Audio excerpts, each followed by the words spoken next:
Here we go. Good morning. If you're looking to bet the Elite Eight, you got to watch this first. Don't do a damn thing until you watch us break this all down. Because look, if you're just betting numbers at this point, you're already behind the eight ball here. Sweet 16 told us everything, what matters, what doesn't, and where the traps are and where they're set. So we're going to go through every Elite Eight game for today, for tomorrow. Line moves, they're moving, sharp angles, the spots where the public is about to get buried. Mikey, when do you say we do this thing? Let's go, man. Late night last night. As you can see, it's affected me this morning with my bags and oh shit, I look awful. God damn. These are tough in the morning, I'll tell you that. Guys, damn it. Yeah, late one last night. It's hard to stay awake for these late games. It kind of sucks.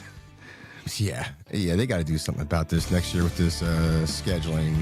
Yeah, it really, you have 4 good games to watch, and like you're flipping back and forth. You're watching on 2 TVs. It'd be nice to find a way to be able to watch them all, and not have any interrupt with each other. But I don't know if that's laptop, ever possible. TV, everything's all over the fucking place. I'm like, well, what am I watching here? There's noise all over. Got the volume. I know. Commercially, turn one up, turn one down. Yeah, what sucks is we only have 2 weekends of college basketball left, so it's easier to manage the games. But overall, we've gotten good games. I mean, if you look at the big picture, a couple clunkers, but overall, entertaining basketball if you're a true basketball fan. Yeah, as we get going here, drop in the chat. What are we eating? What are we drinking? Where are you watching from? So let's see who's riding. Why don't you start with that? What are you eating or drinking right now? I'm not eating anything. I got coffee, and that's about it. And NyQuil and still cold meds. But you're sick still. Yeah, I managed not to fuck up the audio today, so everything's all right so far, so let's see what happens. Yeah, I just drank a cup of Black Rifle coffee. No, they're not a sponsor of ours, but I would consider it. We could get them, maybe. Yeah. Wouldn't that be nice? That would be. And now I'm done with that, and I'm on to a soda. Real healthy this morning. Breakfast of champions. I have to wake up. I guess it's a better alternative to doing a bump of Coke or something and getting on here, I guess. So I'm not that kind of guy anymore. No, I'm joking. All right, let's get into shit here. 4 minutes in, and this is already off the fucking rails. Holy shit. This is what we got lined up for today.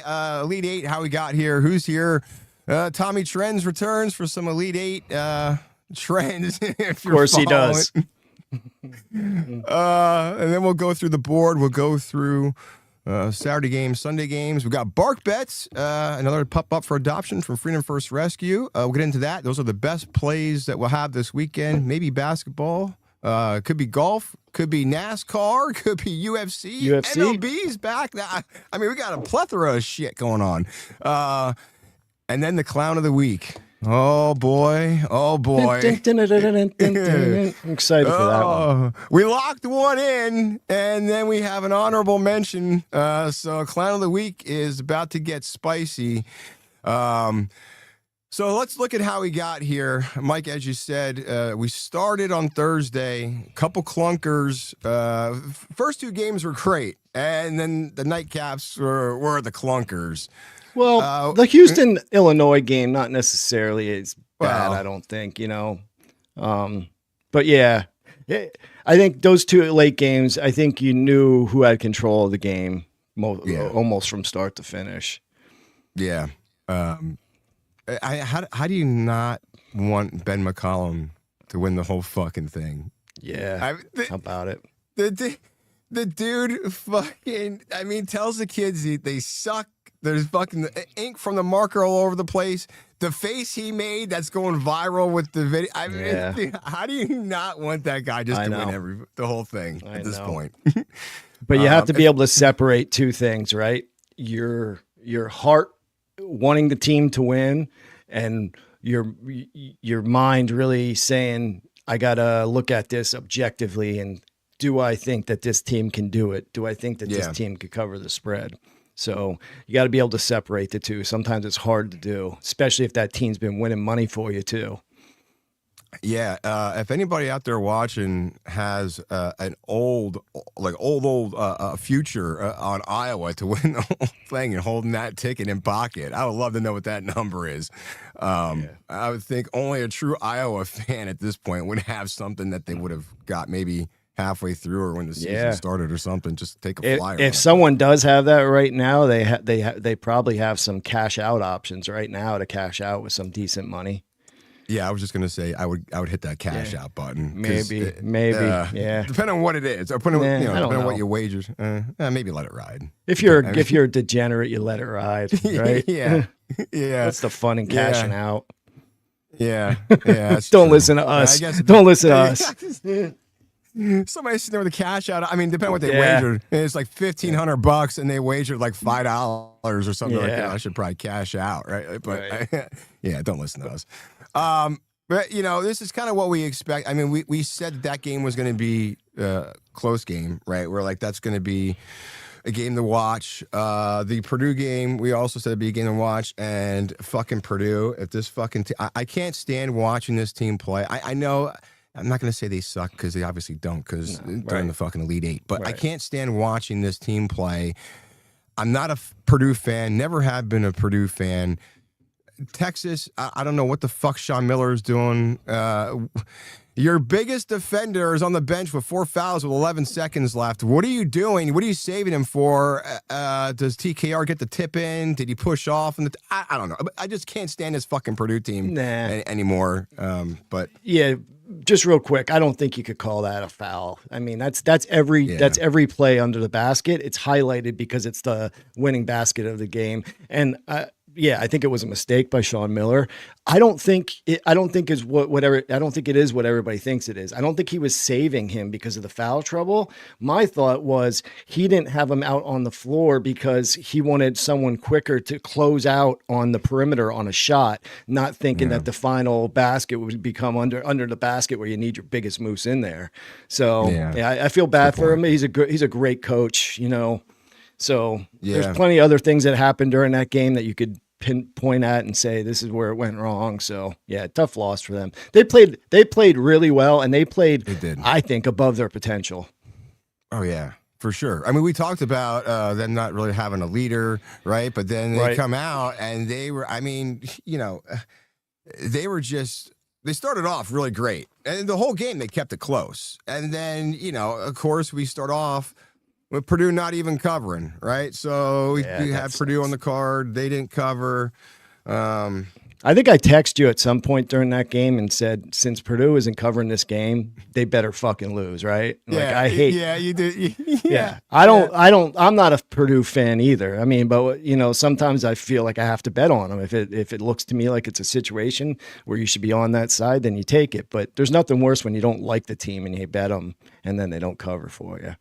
And now I'm in a fucking predicament again this week where I said, next week it's going to be everything against Purdue, and now I don't think I could do it. Oh, God. I was just going to say your follow-up text was, I'm going to load up against Purdue. Fuck them. That changed. That changed.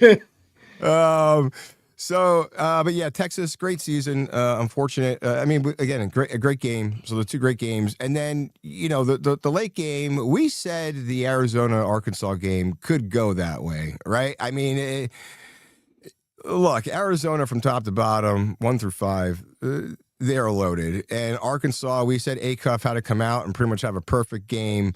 They kept it close for a little, but then they couldn't hang. And we said that. We said, look, it's going to come down to it. Arizona's too physical, and they're just going to get wore out. And that's what happened. I mean, they couldn't. They don't play defense, and they didn't have the size to match up with Arizona. It just came down to it's too much for them to handle. And then you get the Houston-Illinois game where nobody wanted to score. I mean, Houston went almost the first 5 minutes without any fucking points. Yeah. And then Illinois goes on, what do I have on my notes here? Was it like a 19 to... What's it called? That was like a 19-3 run. They went on a huge run like late. A 17-0 run late. And then they got their first free throw with 3 minutes left in the game. I mean, it was just a... What I noticed about that game, it was a really well played defensive game without fouling. That's hard to do, to really be aggressive defensively and not foul.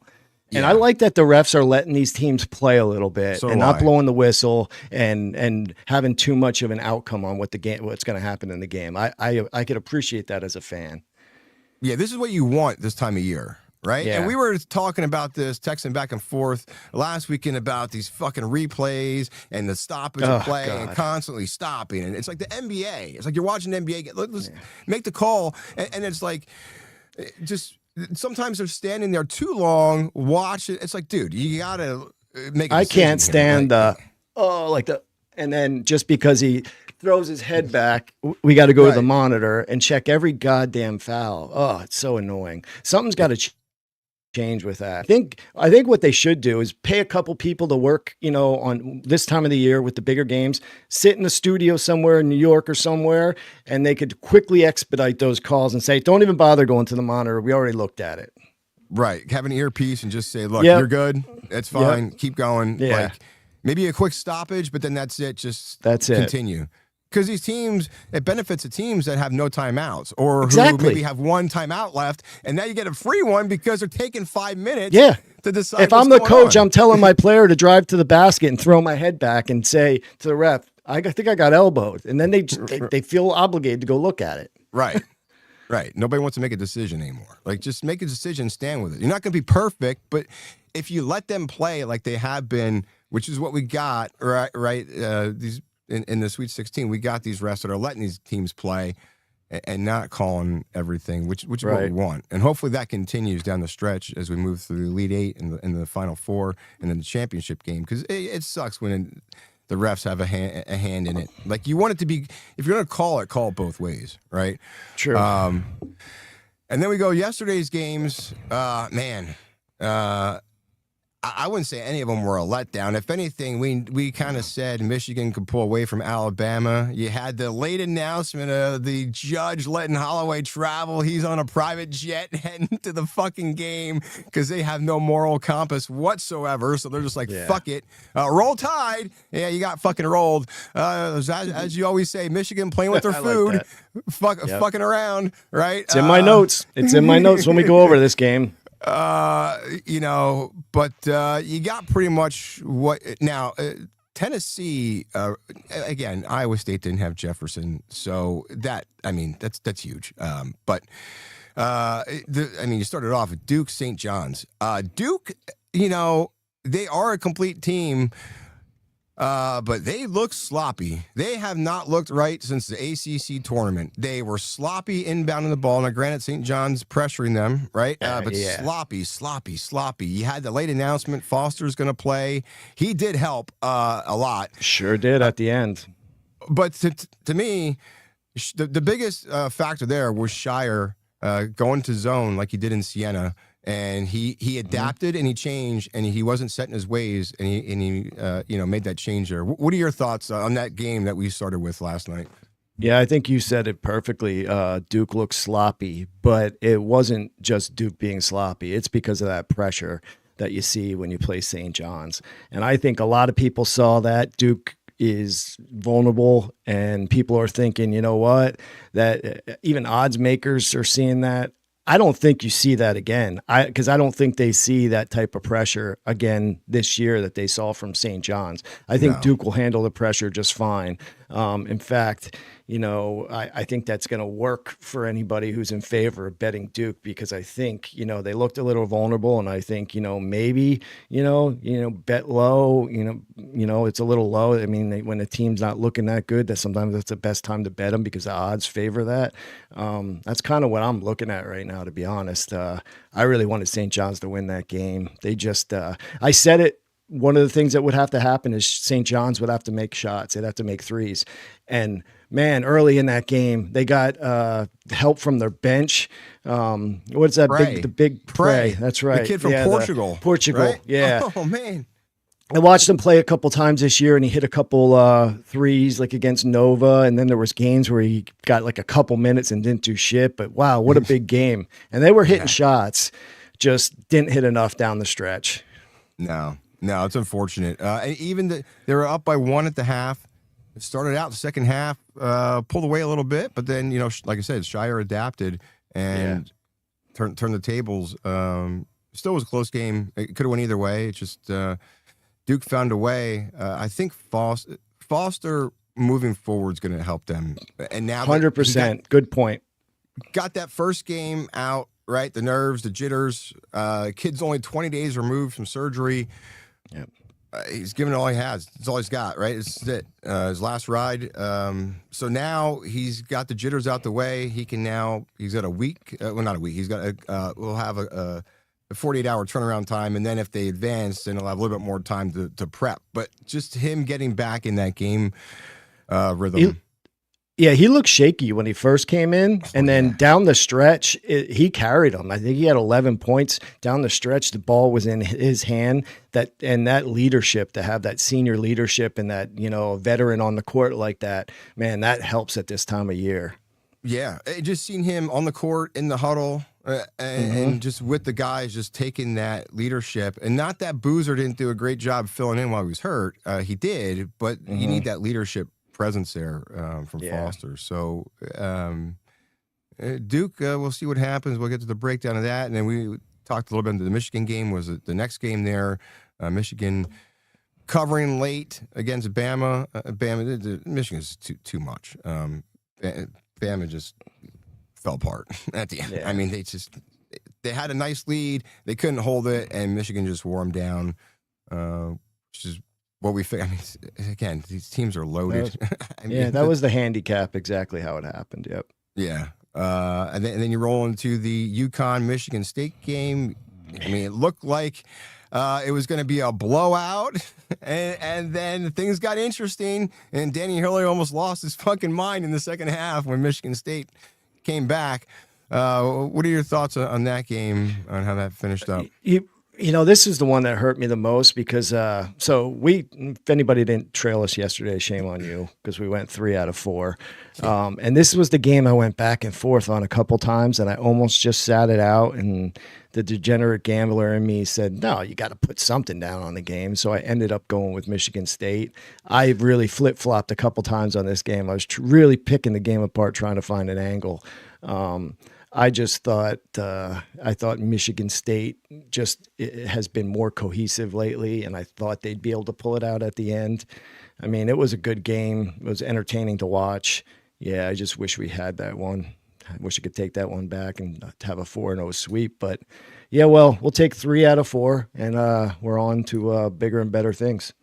Yeah, and I mean, the line was telling you it was a coin flip. It was bouncing from 1.5 to 2 to 1. I mean, it's just how it opened and where it closed at. So it was telling you it was going to be close. It didn't look like it to start, but don't ever panic in these games when a team gets out to a big lead early. When teams get out to a big lead early, just, I don't know why or how it happens. It just always seems that things will level out if it doesn't happen by halftime, shortly after the second half, and it's exactly what happened. You know what stuck out to me, and I don't know if it was just the inexperience being in that situation, but at the end of the game, Michigan State made it interesting, and that was at the last possession where Fears was just dribbling around, and they're like, he didn't play the best game. 8 seconds. I mean, he was just like, he didn't know what to fucking do with the ball. As a dude, you gotta clock's ticking, bro. Like, what are you doing? Yeah, that last possession isn't what they drew up. That's for sure. He had some really questionable offensive turnovers that is uncharacteristic of him. I would have liked to see him just create for himself in that last series there.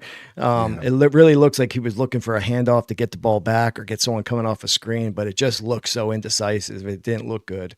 Yeah, that definitely was not what Izzo drew up, for sure. I mean, because I'm like, what are you doing? Like, I do have something to say about this game now that I'm talking about it. What pisses me off, and it means nothing to them at all, when they were down by 4 at the end there, they can't win it. There's 4.2 maybe on the clock. They're taking it out under their own basket. Yeah, UConn is letting them have the first 30 feet to throw the ball in. They weren't pressuring because they were like, let them come down and shoot a 3. Who cares? Right. Yeah. Instead of that fucking guy out of bounds throwing the ball, trying to throw the ball to half court. Why? What time are you saving? Throw it to the guy that's almost at 30 30 feet in front of you. Let them take 3-4 dribbles, go down and shoot a three. I was hoping to get a backdoor cover there because you know they're going to let you shoot the three uncontested. Yeah. So I'm like, listen, they shoot about 40% from three. I'm thinking, this isn't bad. We have a 40% chance of getting this cover. Someone's going to shoot a wide open three, and they fucking throw away the inbounds pass. Oh, that pissed me off. I'm sure it pissed others off too. It set it up perfectly. As soon as I'm like, here comes the backdoor cover. Yep. UConn has no reason to do anything. They can just stand there. Just let them do whatever, and that's it. Game over. In fact, Hurley's on the sideline telling his guys to back up. Don't even contest the inbounds pass. No. Just stand there. Basically, just stand there, be a fucking statue for 4 seconds and do nothing. And I'm like, here's a backdoor cover. Nope, didn't happen. And then you move into the nightcap there, Tennessee, Iowa State. Close to start, and then Tennessee just pulled away. Rick Barnes, 3 straight Elite Eights. Like we said, the Joshua Jefferson not being there was huge. It's really unfortunate because you would have liked to see what they could have done as a complete team. And the team was great all year, and then it's just an unfortunate injury. And then that got interesting late, too. Iowa State made a push at the end. And again, this flipping back and forth. I saw the score. The Michigan State was making a run, so I flipped it off and then lowered the screen, and I'm like, and then it switched. But it got interesting. But Tennessee it was just too much for Iowa State to overcome. Listen, Tennessee, as much as I banged on them and they screwed me times I bet them this year. Listen, they were talking about, hey, Iowa State beat Kentucky. Well, listen, Tennessee's a better team than fucking Kentucky. So Iowa State beating Kentucky last week, even without Jefferson, it's kind of expected anyway. Just Kentucky just was up and down all year. So, I mean, it's unfortunate, but you got Tennessee rolling. They look pretty damn good. We'll see what happens. What are your thoughts on that game there? Technically an upset, but not really. You're right about the Iowa State injury. That does take away. But listen, Iowa State just handled business without Jefferson last game, and they looked really good. So I don't want to take anything away from Tennessee. They played a great game, and I'm with the same. I feel the same as you with this, Tom. Like, I think we haven't given Tennessee enough credit. They look like a really good team, and they play well together. Everybody knows their role on that team. You don't have one guy bigger than the team. And I just did a little searching last night, and I started going back and looking through Tennessee games here. And when you go back and you look at their games that they lost, I'm looking in February. They lost by 2 to Alabama. They lost by 4 to Missouri. They lost by 3 to Kentucky. Then go back into January. They lost by 2 to Kentucky. They had one game that they lost at Florida by 12. Then one other one to Arkansas where they lost by 9. But then I'm looking at them. It's a 2-point loss, a 3-point loss. The games they lost were a possession game or 2 game. Like, this team does not get beat very easily. They're in every single game, and I underestimated them. And the way they're playing, I like their chances moving forward.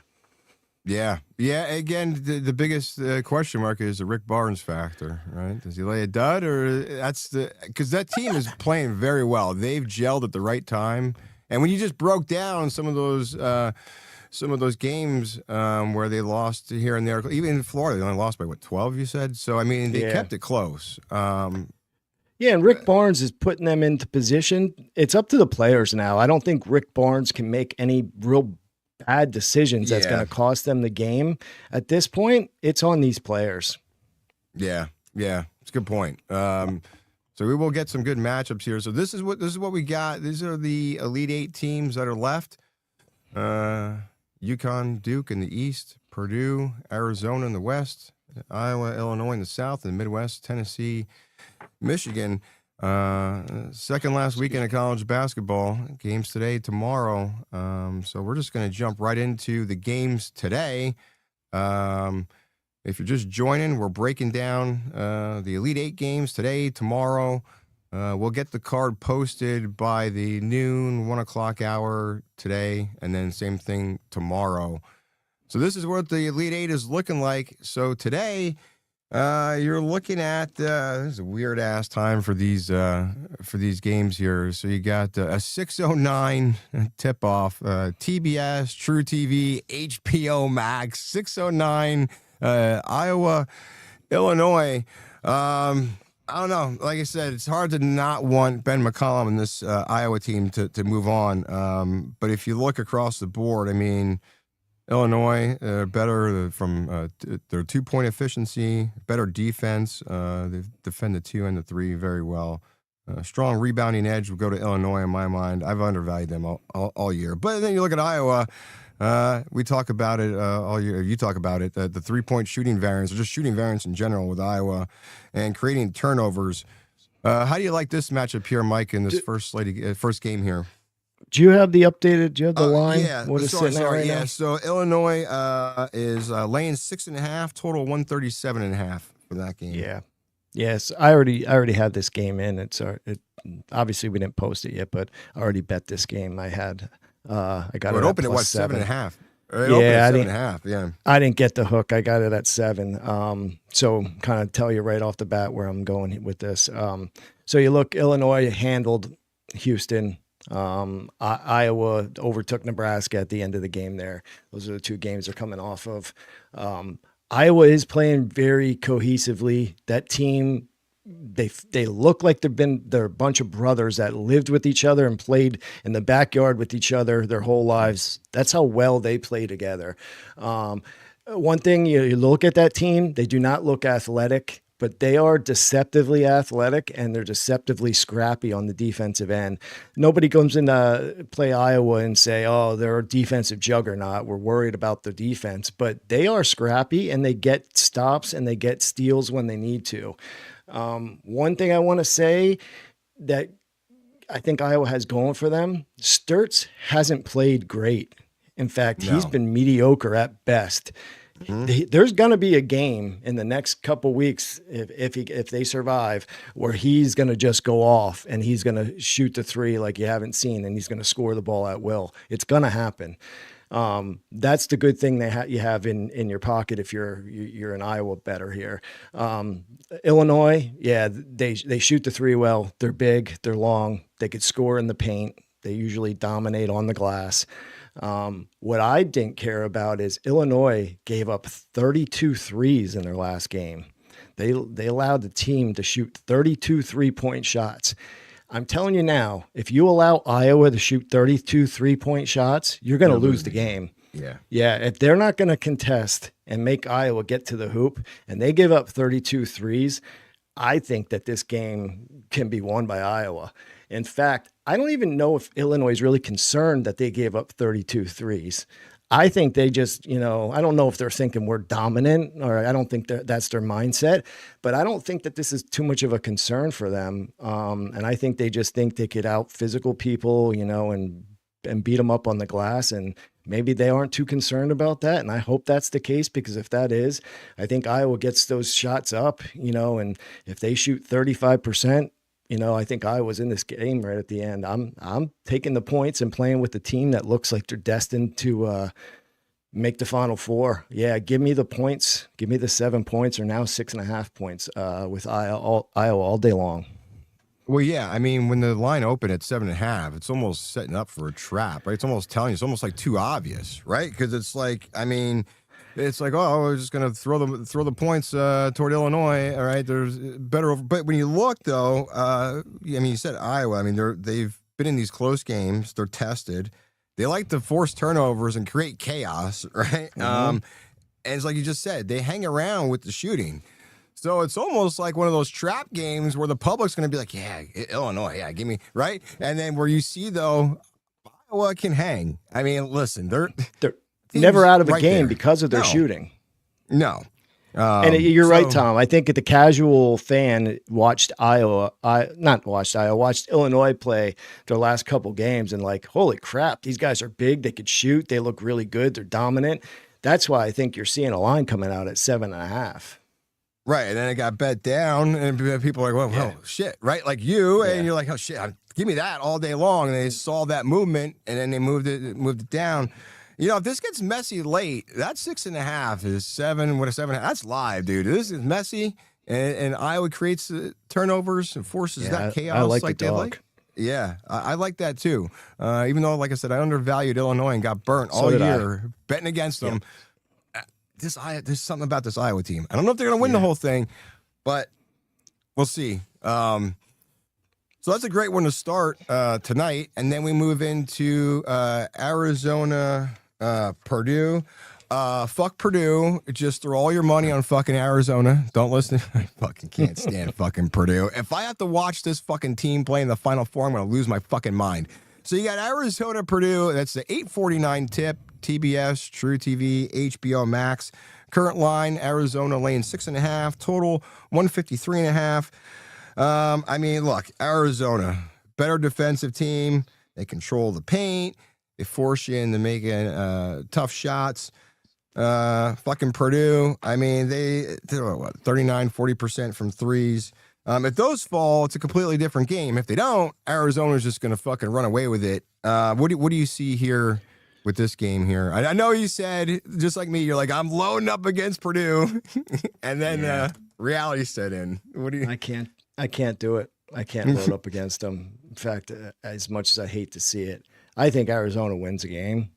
I really think Purdue's going to cover, though. I do. I think Purdue has enough size inside. They're not going to stop Arizona inside, but I think they could do enough to disrupt them where Arizona's not going to get their easy putbacks at the basket like they typically do against other teams. Yeah, they'll shoot a three or shoot a jump shot, and half the time it's an Arizona rebound and putback and score. I don't think they're going to have as many of those opportunities. One thing, if you're betting Purdue, one thing that you could look forward to is that last game Purdue only shot 22% from three-point land. That's not going to happen again. They're due for some positive shooting regression. I expect to see Purdue shoot the three better in their next outing. I already mentioned they have some size to guard some of the bigs. Now, they're not as talented as them underneath. I don't expect them to shut them down. On the other side, last game, Arizona shot 64% from the field. So, I mean, that's you guys could do the math. It's better than 1 out of every 2 baskets they're putting in. It's those easy gimmies under the basket that they're getting, and they're not going to get so many of those opportunities this game. And then on top of it, Arizona shot 63% from 3 last game, 5 of 8 they made. You're going to see some, I think it's time you'll see some regression from that. I don't think they shoot that well this game. So the only thing that does worry me a little bit is they have bodies and they have the athleticism to guard Trey Coffin-Moran. Yeah. I think they could throw some bodies at him and make it a little difficult. Now, they're not going to stop him. The guy's a scoring machine. But I think Purdue does enough to keep this game close. I don't think you see typical Arizona where they pull out to a 15-point lead. This could be up to 8 at points sometime during the game, maybe get up to 10. But Purdue will they'll keep staying the course, and they'll stay keeping it somewhat close. And I think maybe at the end they'll find a way to get a couple baskets and keep this within 2 possessions. And I think Arizona walks away with maybe a 4 or 5 point win. That's the way I see this going. And the other thing is, I think Matt Painter's smart enough to say, we're going to throw some zones at them here and throw some different looks at these guys, which teams aren't doing Arizona, and they should be. Give them some different looks on the down on the defensive end. Make them think a little bit, and I think you'll see that this game. Yeah, I mean, really, it's not really about who's better. It's is Purdue going to make these shots, and those shots going to fall early? Because that's what's really going to determine how this game pans out. I mean, we all know Arizona across the board is the better team, right? It's not really about that. It's how's Purdue going to adjust, and are they going to make those shots? So they've been in this position before. This isn't a place where Purdue hasn't seen or hasn't been. Like they're battle tested tournament team, so the spot's not going to be too big for them. No. I can see something where there's like a backdoor cover late somehow. I don't know. Just because we missed out on them covering the other night, and now I can see them doing it tonight, right? Like I don't know. No, it's very possible. That is very possible. And go ahead. I was just gonna say, they haven't got the best play from their guards either, Purdue. Like I really think that you see some better play from point guard, and I think you see some better play from Lawyer Fletcher. Braden Smith has been, I wouldn't even say decent. I think he's been shooting the ball poorly. He doesn't miss those open jump shots typically. I think that's got to change too. It's got to. Well, you mentioned Arizona shooting 60+% from 2 and from 3. That's not going to happen again. I mean, no. That's a lot to ask for. So you are going to have that regression there from their offense, or you would think. I mean, if they come out and start firing like that again, this is going to get ugly fast. But I don't see that happening. As we broke down, we went through the games today. What do you think as far as looking at the Elite Eight, right? What do you see, or anything that you can take away going into this Elite Eight round? It's maybe not so obvious, or maybe is obvious. Just looking at these matchups. I can't. Oh no. No audio.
Can you hear me?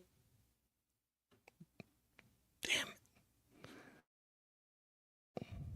I don't know.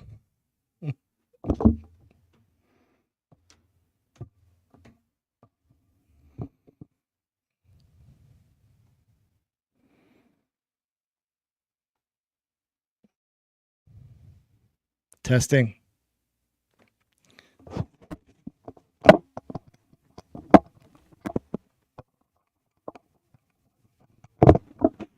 You there?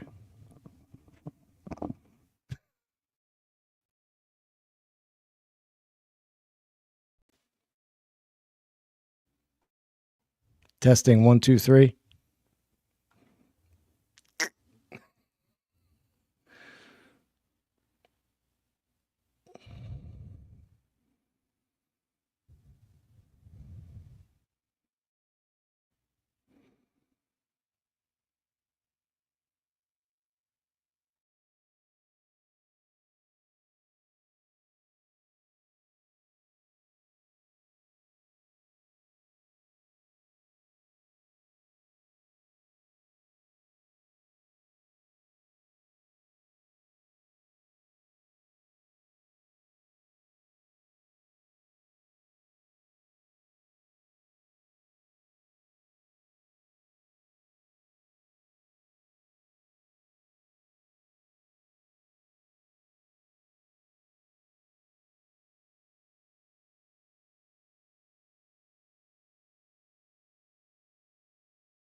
Anything? Can you hear me? All right. I can't hear you, but I'll try to figure out how to get my speakers on. So you could just keep moving forward.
No?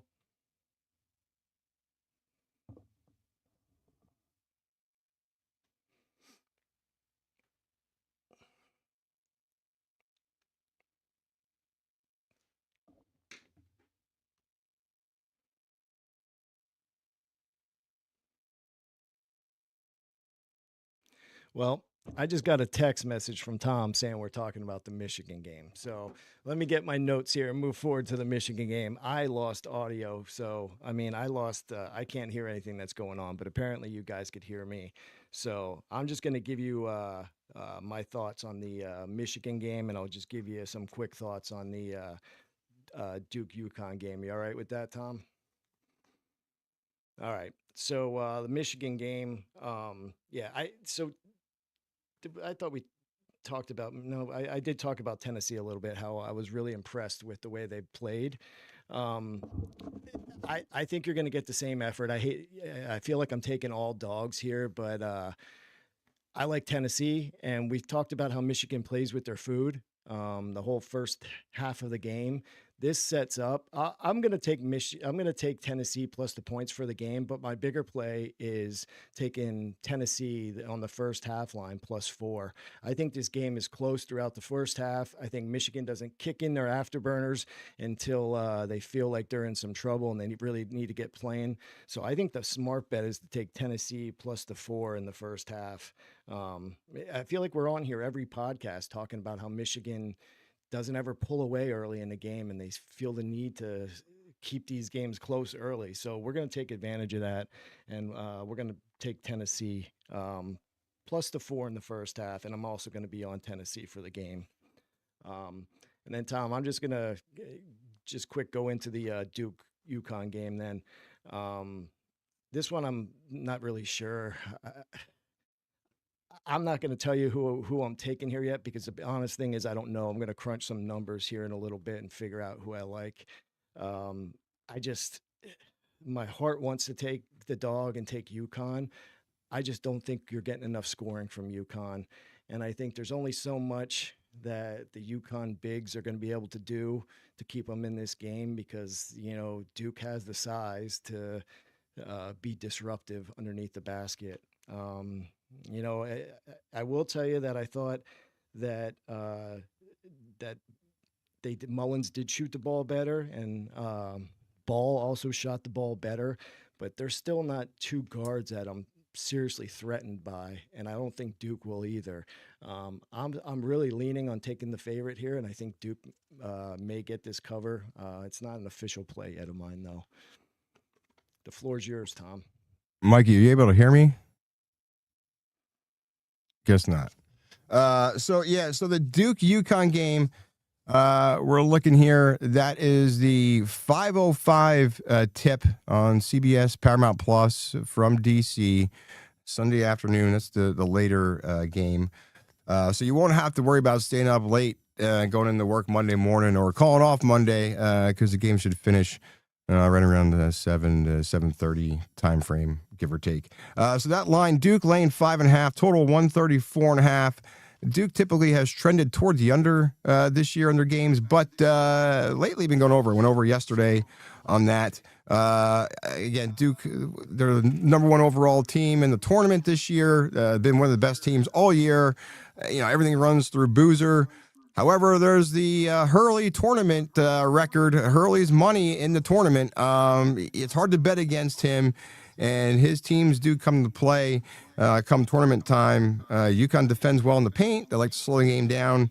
And again, if they're shooting the ball well, it could be a problem for Duke. Now, you do also have Caleb Foster. It'll be his second game back, so that's going to be a factor as well there as far as Duke and how they come out. I think he changes that game and definitely changes the game plan for Hurley and that Huskies team. So you will get, I think that's going to be another one of those close games, just like we saw with Duke and St. John's. So I think you're going to get another close one tomorrow with Duke and the Huskies. We'll see what Mike comes up. I just heard everything you said. I got you on the speakers. Outstanding. I got my speakers on the laptop now, so I don't know what happened with this microphone and my earbuds. I'm trying to figure this out and can't get it. So I finally figured out how to get you up on my speakers on the computer itself. So we're good here. Good.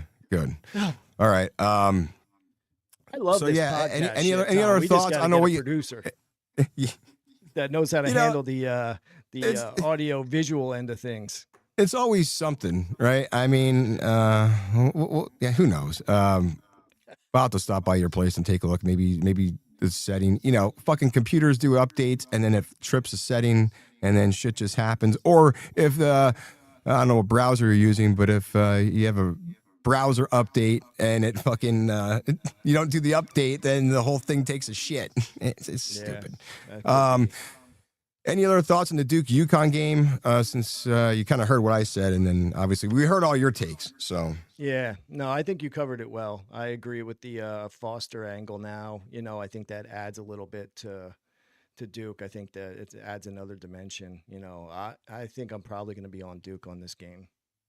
Yeah, Foster definitely is that wild card. It makes it interesting for sure, and how they're going to move throughout the rest of this tournament if they keep advancing here. So that's the Elite Eight. We just broke down today's games, tomorrow's games, and kind of where the angles are. Pretty much you're getting what you get here as far as the lines are not really mismatched, other than maybe Arizona, Purdue could be a trap. Maybe even that Michigan could be a trap. It's kind of an inflated number. But what you're looking at with Duke and UConn and Illinois, Iowa, that could also be a trap there too. But I mean, you're not going to get these huge spreads. You're getting these pretty evenly matched teams as we move forward here. So the card will be posted around the noonish 1 o'clock hour today and tomorrow on our X page at OTH Sports Pod. You can keep up with all the latest for this show here on X. We're on there multiple times a day posting. And as far as next week, when we get to the Final Four preview, we'll let you guys know if it's a Wednesday, Thursday, maybe even we'll do a Friday primetime breakdown. I mean, because we got a Saturday games, and then we got the Monday game, and that's it. So we'll keep you posted on that. Any final thoughts here, Mike, in the Elite Eight before we got Bark Bets coming up, which are our best plays, and then we got Clown of the Week. Any other final thoughts here on the Elite Eight before we move on? No, I just wanted to make sure I was back for the Clown of the Week. I know. I was hoping you wouldn't lose it. You got back because this is one that's near and dear to your heart. We'll move right on to Bark Bets. This is the best segment that we have. I got to add you here to this. Here we go. Bark Bets, our best segment that we have every week. We work with Freedom First Rescue. We feature a pup-up for adoption, looking for a forever home. And then these are the best plays that we have on the card every week. You can only get them here, not posted anywhere else. So we like to give those plays here exclusively to those folks who check out the live stream or watch the replay for the Bark Bets here. This week's Bark Bets pup up for adoption, Mike, you got to add you here, is Blush. Blush is the pup up for adoption from Freedom First Rescue this week. We'll get into her in just a second. Mike, who do you like for your Bark Bet this week? Yeah, I'm going to take Tennessee against Michigan first half bet of +4. I like it. I think they do enough, keep it close. As we talked about so many times, Michigan doesn't give full effort until later in the game when they feel seriously threatened. So I think Tennessee keeps this close all first half. I like it. My Bark Bet, I'm going with the Hawkeyes. I'll take Iowa getting the points there, and Ben McCollum. I'll keep rolling with the Hawkeyes here. It's depending on where you get it, 6.5, 7. But I like Iowa there to cover. And now let's get into the pup who's up for adoption from Freedom First Rescue, Blush. We gave you the Bark Bets, but this is what really matters here is finding this pup a forever home and helping these dogs get adopted. Blush is 2 years old. She's about 50 pounds, and she's just starting to find her rhythm. She's great with people, good with other dogs, and once she settles in, she's got some real energy and personality. And definitely not a first-round type of exit. She's still learning the ropes a bit, especially potty training, so she'll need someone in a patient home, some structure, and someone willing to work with her. But she's ready, all making progress, and with the right setup, and she's got a real high ceiling. If you're looking for a long-term play and a dog that you can grow with, Blush is a great bet. Check out freedomfirstrescue.com. Learn more about her and the other pups up for adoption there. Help her find a forever home. As we always say, remember, adopt, don't shop. And Mikey, that's one bet that will actually pay off this week. freedomfirstrescue.com. And Mikey, I'm so glad you're back for this. Let me pull you up here. Clown of the Week time. We do have an honorable mention. We'll get to that at the end, but I'm going to let you have the floor for the Clown of the Week, because as soon as I saw this, I texted you right away. And I'm like, we need one more rant for this college basketball season. So Mikey, the floor is yours for the Clown of the Week this week here. Yeah, if anybody doesn't know who that is Will Wade. Look at, oh, jeez. I wish we had a full body shot. You know why? Right? I tried to get one, but it was kind of grainy. It was kind of grainy. So when I got this, I was going through my X feed and I saw him coming out of a plane. I'm like, what's going on? Why are we even talking about this guy? He's walking, his pear-ass shaped body is walking down the steps of this plane, and he's meeting with some people, shaking hands, and I'm like, what the hell is this all about? Yeah, so I'm going to be fair here. I don't really know if he should even be the clown or whether it should be the people who are bringing this clown into their show. LSU has decided to bring this jackass back as their coach, and I have no idea why. First of all, the guy was let go by LSU for rule violations back in 22, Tom? I think it was 2022. 22, yeah. He was fired from there. So LSU makes it look like they're all holy and mighty and says, we're not going to tolerate this at our institution. They get rid of the coach. He goes away for a couple years, does good at McNeese. Then he goes to NC State and had a great athletic team that should have done so much more this year. In my eyes, it was an absolute dud of a season, a bust of a season. And they go and bring this guy back. And it's not even that they wait till the end of the season. They've been negotiating throughout his time at NC State. They've been talking about, he knew he was going there during the season. So one, shame on you for not giving your team your full attention because they were athletic and good and you couldn't do shit with them, you pear-ass shaped motherfucker. And two, LSU, shame on you for not waiting until after the season to talk to this guy if you want him back so bad. And two, he was bad enough to get rid of because he violated rules and was getting wiretapped by the feds for doing shit wrong and not abiding by the rules of the NCAA. But all of a sudden now he's good enough to bring back after a bad season. Nonetheless, take him. He's yours. Take him.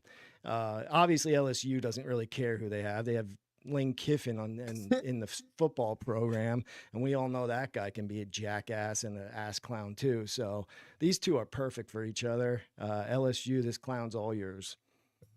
This is going to make for an interesting season. Football coming up, and then their basketball season next year with these two fucking jackasses at the helm. And then you got Lane Kiffin running his mouth when I was yesterday, the day before, about how it's going to take time and blah, blah, blah. Well, you just had fucking Cignetti come in there and run the table and fucking win a championship. Yeah. And you got Lane Kiffin. LSU's obviously got more resources and more money than Indiana. And he's sitting there thinking it's going to take time and give him patience and all that. Get the fuck out of here. That school's a mess. Well, one of the things I saw that was promised to this jerk is they're going to give him all kinds of money to throw at these players, so the NIL pot just increased. So that's one of the things I guess he wanted to come back there, is to know that they're willing to spend money to get players. And I will tell you, you had some of the best players in college basketball on your team at NC State, and you couldn't do shit with them. What's the over under on how many years this guy lasts here? Like a year and a half, and he's fucking gone. He gets like long. 2 years. If he's not making progress, if he's not getting to the Sweet 16 in the next 2 years, he's not staying. Listen, he got in trouble once already down there, and he's going back. He's going to find himself in some type of trouble down there for sure. Yeah, especially now he's desperate because he knows he couldn't win. He just couldn't win. So he's going to do whatever he can to win. Yeah. This guy's a fucking mess. We did have an honorable mention come in and almost steal the show. Late yesterday afternoon, one Tiger Woods decides he's going to flip a car in a residential neighborhood. What a fucking clown this guy is. You know what? The only good thing that comes out of this is we can not hear, is Tiger Woods going to play the Masters and take away from the other golfers who are actually better than him and whoop his ass, and we'll get actually Masters talk without fucking Tiger Woods. Well, we'll still get Tiger Woods because we talk about this nonsense. Guy's fucking flipping his car in a 30-mile-an-hour zone, passed the breathalyzer just like he did before, and then didn't want to do a piss test. So they said, DUI. He's obviously eating pills. And if you look at his mugshot, he's clearly eating pills or doing something, because he was not sober whatsoever. It blows my mind, Mike, that these guys they just have fuck you money, and they can't get a fucking driver to listen. I'm not condoning him to get high and do whatever he's doing. Well, first of all, it's 2:00 in the afternoon on a Friday. Okay. What the fuck are you doing driving if you're impaired? I don't understand. Yeah. This is like his fourth time now being impaired and driving, and yet he still gets behind the wheel. What's it going to take? He almost lost his life in the last one. And now here we are again. I think he actually hit someone, or somebody got hurt. They refused. Again, the story's all coming out still. The person was in their yard, and I think they refused medical treatment, but he was apparently alone in his car. But this is just unbelievable. You know, it's actually kind of sad. I remember back in the day, you loved Tiger Woods back in the day. And you know, and I wasn't a golf fan then. I just knew Tiger. Obviously, I knew who Tiger Woods was, but I never really followed golf. But I just remember watching a documentary or videos of him when he was just a little kid with his dad learning golf, and he was such a cute kid. And I remember thinking, man, all this media on this kid, and he's going to grow up with all these cameras in his face. And you start to kind of feel bad for him a little bit, thinking, you know what, he didn't have a normal life. And I'm not saying he had a bad life or he was mistreated by any way, but he didn't have your typical life where you have privacy. And, you know, somewhere he got off the track and things went off the rails for him. And it's really sad what's happened with him. You know, it is. He had so much. He had fame. He had money, and it just shows that's not always enough. I mean, there's really something missing in that guy's life, and something money and fame can't buy, because the things that have happened to him just proves that he's not in a good place. He's not. Yeah, it really is unfortunate. And you think he would have learned his lesson after the last go around, especially you almost lose your life, multiple surgeries. And he, and then now he's on the board with the PGA. He's got, I can't get behind this sim golf bullshit. That's a whole other thing. But he's got that going for him. And then Friday, early afternoon, you decide to just speed through a residential neighborhood and flip your Land Rover. A fucking clown. So he is the honorable mention. Although, if you did have a futures on Tiger not to play the Masters, go ahead and cash that, because that's cashing, because he ain't playing the fucking Masters. I hope this guy never sets foot on a golf course again. I'm done with him. I'm done with the antics, and I'm just tired of, there's so many good golfers coming up, young kids, and it takes away from those kids because it's the Tiger distraction. And you know what? Maybe 5 years ago he moved the needle, but you know what? I could care. I don't want to hear Tiger Woods ever again. The guy's a fucking clown. He was great when he played, but then after his last accident with the multiple surgeries, he's just a shell of what he was. You know what? If you're going to do anything, go to the Champions Tour, ride around on a cart like John Daly, and maybe you'll win a couple there. But as far as the PGA, and you could be, hey, that's one place where you could be impaired as much as you want, just like John Daly. You guys will have a lot in common. There you go. Yeah, go figure. John Daly, who's ripping darts, going through probably a pack around and how many Miller Lights, and that guy has never gotten this trouble. And here's Tiger Woods. It's just it's amazing. It's just fucking mind blowing. Let me get you back here. Mikey, that is it. We ripped through the Elite Eight round, today's games, tomorrow's games. If you missed any of it, the replay will be posted in about a minute when we get off of here on YouTube at OTH Sports Pod. Everything for this show on X and YouTube at OTH Sports Pod. Daily plays, daily picks. I know, Mike, you did have one thing to mention on the UFC card tonight, possibly, maybe a play or a lean, maybe. Any UFC fans out there who are going to be watching the fights tonight, I like Terrence McKinney by knockout or technical knockout at a plus 180 pop. I think that's a great number to get some plus money. So Terrence McKinney by knockout or TKO plus 180. And then in the main event for everyone who wants to see this fight, you have Israel Adesanya, the last style bender, coming back to fight. It's been a long time since he's been in the ring, against local boy, Philly, trains in Philly, Joe Pyfer. I really like Joe. He's a big knockout guy. He swings for the hills. I mean, if he catches Izzy, it's over. But I like Izzy at the small number of minus 140. I think he gets it done. I think he's going to be harder to hit than Joe thinks. I think Joe's going to think he's going to put some gloves on his chin right away. I think that chin's going to be hard to find. I think Izzy does enough to win, and I like Izzy getting the victory at minus 140. There you go. Those are UFC plays. We'll get those posted later in case you missed it. In case you're driving, can't write them down, we'll get them posted. And listen, the easiest thing to do is to like, comment, subscribe, turn those notifications on, because we are posting on X multiple times a day. We're not only firing off college basketball plays, but we'll have MLB plays, UFC plays. You want to make sure those you're getting notified when those drop. But for the sake of the tournament, these games will be posted by noon today and tomorrow. But like I said, we have other plays firing off all day long. So make sure you turn that on. And look, if you liked it, if we helped you find a bet, find an angle, Mike, how can these people show us some love here?